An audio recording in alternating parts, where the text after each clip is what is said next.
Last time షాపింగ్కి వెళ్ళి తీసుకున్న శారీ అయితే స్టిచ్చింగ్కి అయితే ఇచ్చేసాను. ఫైనల్లీ శారీ లుక్ కూడా మీరు చూసేయండి, ఎలా ఉందో కామెంట్స్లో చెప్పండి.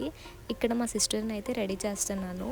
ఎందుకు రెడీ చేస్తున్నాను, అసలు ఈవెంట్ ఏంటి అన్నది నెక్స్ట్ వీడియోస్లో మీకు చెప్తాను. అండ్ నేను చెప్పకపోయినా ఆటోమేటిక్గా మీకే తెలిసిపోద్ది అని అనుకుంటున్నాను నేనైతే. ఇక్కడ మా సిస్టర్ని రెడీ చేస్తూ చాలా టాపిక్స్ అయితే మాట్లాడుకుంటున్నాం మేమిద్దరం అండ్ మా ఫ్యామిలీ మెంబర్స్ కూడా. ఏంటంటే మన లైఫ్లో ఏమైనా జరిగితే వాటిని మనం క్యాప్చర్ చేయాలి అని అనుకుంటాం కదా చిన్నప్పటి నుంచి. అండ్ మన లైఫ్ లాంగ్ కొన్ని కొన్ని మెమొరీస్ గుర్తుండిపోవాలి అని అనుకుంటాము. అలానే కొన్ని వీడియోస్ని మేము క్యాప్చర్ చేయాలని ఇక్కడ మా సిస్టర్ నేను రెడీ చేస్తున్నాను కాబట్టి రెడీ అవుతుంది నాకు తెలిసి. ఎందుకంటే తనకి చాలా టెన్షన్గా ఉంది, అదే మాట్లాడుతుంది టెన్షన్గా. అండ్ నెక్స్ట్ మీ లైఫ్లో కూడా నాకు తెలిసి ఫేస్ చేసే ఉండుంటారు, నేనైతే ఫేస్ చేయలేదు, తనే ఫస్ట్ ఫేస్ చేస్తుంది. ఇక్కడ మా మమ్మీ కూడా వస్తున్న ఫ్యామిలీ మెంబర్స్ కోసం అయితే స్నాక్స్ అయితే రెడీ చేసేస్తున్నారు. ఎవరి పనిలో వాళ్ళు చాలా హడావిడిగా ఉన్నారు. ఈ నెక్స్ట్ వీడియోస్లో మీ అందరికీ ఏం జరుగుతుందో అర్థం